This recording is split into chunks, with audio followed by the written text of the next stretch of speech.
ये लोग अपने आप को असहाय महसूस कर रहे हैं और कहीं ना कहीं अभी वो ढूंढने की कोशिश कर रहे हैं कि हमारे कोई प्रत्याशी तो मिल जाए इलेक्शन लड़ने वाले। तो ये डर है राहुल गांधी का। ये लोग कहते थे ना ये डर है विपक्ष को मोदी का, अब ये डर है राहुल गांधी का मोदी को। भारतीय जनता पार्टी के जो कहे जाने वाले चाणक्य अमित शाह जी और उनके आका नरेंद्र मोदी जी हैं, जेपी नड्डा जी हैं। राहुल गांधी ने लोकसभा में बात कही थी कि नरेंद्र मोदी में अब मेरे सामने आने की हिम्मत नहीं है लोकसभा में। राहुल गांधी से पूरा का पूरा भारतीय जनता पार्टी का कुनबा डर रहा है। मोदी जी केवल अपना एक फेस दिखाना चाहते हैं, कैमरा उन्हीं पर फोकस होना चाहिए, इसलिए उन्होंने खिलाड़ियों को पीछे रखा। भारतीय जनता पार्टी के कार्यकर्ता वहां भारतीय जनता पार्टी का बहिष्कार कर चुके हैं। फडणवीस अलग हो चुके हैं। फडणवीस को कहीं आप देख रहे हैं नेपथ्य में चले गए हैं। नमस्कार, मैं हयात अब्बास और आप देख रहे हैं 4PM न्यूज़ नेटवर्क। बड़े दिन बाद हम यहाँ दारुल शफा पे आए हैं। सारे पुराने लोग हैं और मुद्दा है विधानसभा चुनाव से जुड़ा हुआ। जिन राज्यों में विधानसभा चुनाव होने, हरियाणा और जम्मू कश्मीर का ऐलान हो गया है, लेकिन महाराष्ट्र के लिए कुछ भी अभी कहा नहीं गया है। इसके पीछे क्या वजह है? क्यों महाराष्ट्र पर अभी कुछ क्यों नहीं बयान हुआ है? क्या वजह है इसके पीछे? इंतजार करिए, 2-4 दिन हो जाएगा। अभी जब तक वहाँ इनके तय नहीं हो जाते हैं, क्योंकि वहाँ शरद पवार और कांग्रेस का ज़्यादा दबदबा है। बचा खुचा जो है उद्धव ठाकरे गुट का है, तो ऐसे में एकनाथ शिंदे के हारने और भारतीय जनता पार्टी के अपने एक कार्यकर्ता के सड़क पर न निकलने की वजह से भारतीय जनता पार्टी अपने प्रति वहाँ पर चुनाव के लिए नहीं तैयार अभी है। क्या घबरा गई है भारतीय जनता पार्टी कांग्रेस? भारतीय जनता पार्टी के कार्यकर्ता वहाँ भारतीय जनता पार्टी का बहिष्कार कर चुके हैं। फडणवीस अलग हो चुके हैं। फडणवीस को कहीं आप देख रहे हैं नेपथ्य में चले गए हैं। तो ऐसी स्थिति में भारतीय जनता पार्टी के जो कहे जाने वाले चाणक्य अमित शाह जी और उनके आका नरेंद्र मोदी जी हैं, जेपी नड्डा जी हैं, ये लोग अपने आप को असहाय महसूस कर रहे हैं और कहीं ना कहीं अभी वो ढूंढने की कोशिश कर रहे हैं कि हमारे कोई प्रत्याशी तो मिल जाए इलेक्शन लड़ने वाले। जब तक ये नहीं मिल जाते तब तक चुनाव की घोषणा नहीं करवाएंगे वो लोग। चुनाव की घोषणा तो नहीं हो रही है, एक तरफ विधानसभा चुनाव है। क्या विधानसभा चुनाव से पहले राहुल गांधी की नागरिकता को खतरा है? सुब्रमण्यम स्वामी हैं, वो उन्होंने हाईकोर्ट का रुख किया है। उन्होंने कहा है कि राहुल गांधी भारतीय नहीं है, उनकी सदस्यता रद्द करनी चाहिए। ये घबराहट है भारतीय उनको तो उनकी मानसिकता ऐसी है, उनके बारे में हम कुछ नहीं कहेंगे। रही बात, जब ऐसा मौका आएगा तब देखी जाएगी। अब आपने बात कही कि महाराष्ट्र और झारखंड में चुनाव क्यों नहीं है, तो ये डर है राहुल गांधी का। ये लोग कहते थे ना ये डर है विपक्ष को मोदी का, अब ये डर है राहुल गांधी का मोदी को। क्योंकि जब सत्र शुरू हुआ 22 तारीख को, 25 तारीख से बंदा गायब, सत्र सदन से ही गायब हो गया। मतलब ये पता चल गया है देश को कि राहुल गांधी का डर अब मोदी में समा गया है। मोदी ने ये बात कही भी थी, राहुल गांधी ने लोकसभा में बात कही थी कि नरेंद्र मोदी में अब मेरे सामने आने की हिम्मत नहीं है लोकसभा में। मेरी न बातों का जवाब दे पाएगा, न मुझसे कोई चर्चा कर पाएगा, क्योंकि वो डरा हुआ प्रधानमंत्री है। तो बिल्कुल सही कहा था राहुल गांधी ने। तो रही बात, अब ये जो है प्लान करके या जुगाड़ करके जीतने का साधन है कि 2-2 करके जगह चुनाव कराया जाए ताकि मैनेज किया जा सके, ये भी एक देखा जा रहा है।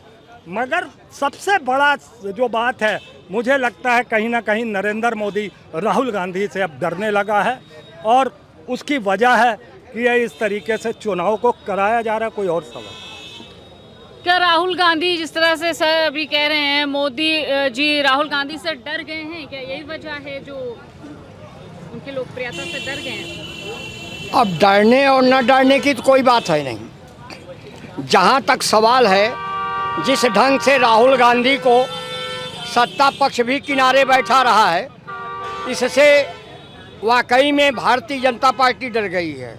लेकिन सारे चैनल के लोग, सारे मीडिया के लोग राहुल गांधी को बड़े सही और बड़ा सटीक दिखाए। एक तरफ दिल्ली में, एक तरफ प्रधानमंत्री जी और प्रधानमंत्री के बगल में नेता विरोधी दल को बैठना चाहिए या अगल बगल कहीं होना चाहिए। ऐसा ना करके वो लड़कों के बीच में पीछे बैठा, वो महान व्यक्ति तो है ही। हिंदुस्तान में वही महान है इस समय। और हमारे एक बड़े बड़े पुराने साथी, मैं खूब अच्छे ढंग से जानता हूँ, स्वामी जी। स्वामी जी ने एक नागरिकता उठा दी है राहुल गांधी पर। हमारे समझ में नहीं आता कि ये जिस दल में जाते हैं उसी दल को खाने की तैयारी कर लेते हैं।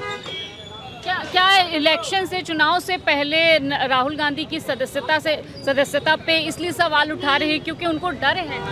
ऐसा है, राहुल गांधी से पूरा का पूरा भारतीय जनता पार्टी का कुनबा डर रहा है, और इतनी मजबूती से डर रहा है कि पहले तो लोग पप्पू बनाना चाहे उसको, पप्पू तो बन नहीं पाया, खाली भाजपा वाले ही पप्पू की बात करने लगे, ये मोबाइल से टुक टुक टुक टुक टुक मारना शुरू किए। अब जब वो राहुल गांधी जब सदन के पटल पर, देश के पटल पर अपनी बात रखता है, तब लोग कहते हैं कि अरे मुझे तो बड़ी गलती हो गई कि मैंने ऐसा कहा। तो राहुल गांधी देश का एक नया सवेरा और नया होनहार होने वाला एक व्यक्ति निकलेगा इस देश का। और बात जो जहाँ जानी थी सुब्रमण्यम स्वामी, मैं स्पष्ट कह रहा हूँ, सुब्रमण्यम स्वामी में हिम्मत हो, पहले देश से लेकर के विदेश तक अपने शरीर का चेकअप कराएं, कहीं मैं पागल तो नहीं हो गया हूँ। इसलिए कि राजीव गांधी पर तो उन्होंने नहीं कहा, उनकी पत्नी पे नहीं कहा, तो राजीव गांधी का ही बेटा राहुल गांधी है। ये केवल अपने को चर्चा में लाना चाह रहे हैं बड़ी तेजी से। जो छोटे लोग होते हैं पहले बड़े का विरोध करते हैं कि मैं इस चर्चा में आऊं।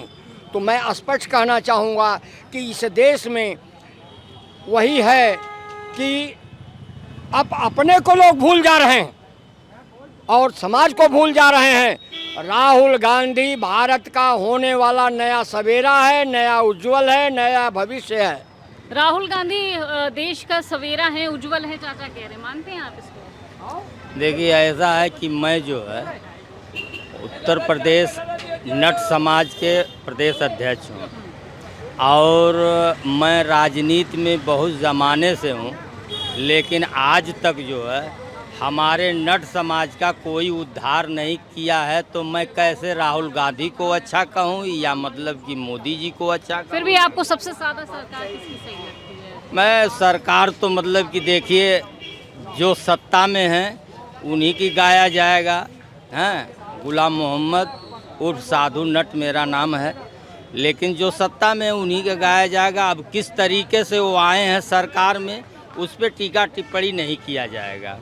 रही सवाल ये है कि जो सत्ता में उनका गाया जाएगा, इसलिए कि हर चीज़ का व्यवस्था उन्हीं के अंडर में है, उन्हीं के हाथ में है।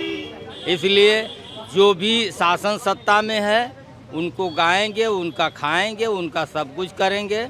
हमको किसी पर टीका टिप्पणी नहीं करनी है। क्या लगता है कि मोदी जी, जैसे चाचा ने भी कहा कि मोदी जी डर रहे हैं राहुल गांधी के बढ़ते कदम से, ऐसा लगता है आपको? मोदी जी राहुल गांधी से डरेंगे?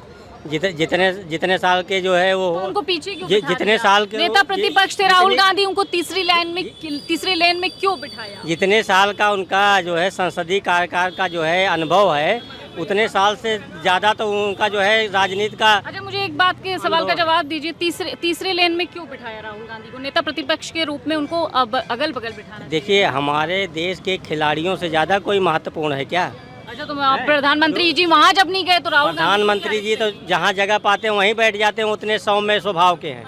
देखिए, भाई साहब ने कहा खिलाड़ियों से बड़ा कोई नहीं है। मोदी जी उन खिलाड़ियों से भी डर गए, इसलिए खिलाड़ियों को पीछे कर दिया, और राहुल जी खिलाड़ियों का सम्मान बढ़ाने के लिए आगे बैठा लिए अपने। ये ताज्जुब की बात है। मोदी जी केवल अपना एक फेस दिखाना चाहते हैं, कैमरा उन्हीं पर फोकस होना चाहिए, इसलिए उन्होंने खिलाड़ियों को पीछे रखा। वो अलग बात है कि फ़ोन करके कहते हैं कि ठीक है आप हार गए, कोई बात नहीं, हमने हरवा दिया है और अब आप देश का नाम बढ़ाएंगे आगे भी।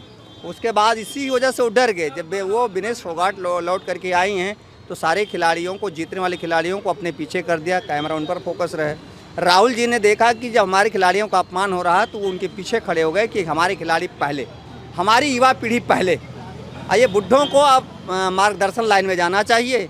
हमारे बाप दादे हैं, बुढ़े हम कह रहे हैं, बुजुर्ग उन्हें शब्दों में मतलब यूँ, तो बुजुर्ग हमारे मार्गदर्शन में रहना चाहिए, युवा को आगे करना चाहिए, क्योंकि नए भारत की सपना पर देखना है। तो मोदी जी को चाहिए कि इस्तीफा दे दें और जो 30-32 साल 35 साल के सांसद आए हैं उनको प्रधानमंत्री बनाएं और मंत्रिमंडल में शामिल करें। बिल्कुल। तो लोकसभा चुनाव के बाद अब विधानसभा चुनाव जिन राज्यों में होना है उसी पर चर्चा यहाँ पर ज़ोरों शोर पर चल रही है, क्योंकि यहाँ पे सभी लोग आते हैं, राजनीति से जुड़े भी लोग होते हैं। फिलहाल इसी तरह की तमाम चर्चाओं के लिए 4PM देखते रहे। कैमरा पर्सन सत्यनारायण के साथ मैं हयात अब्बास, 4PM न्यूज़।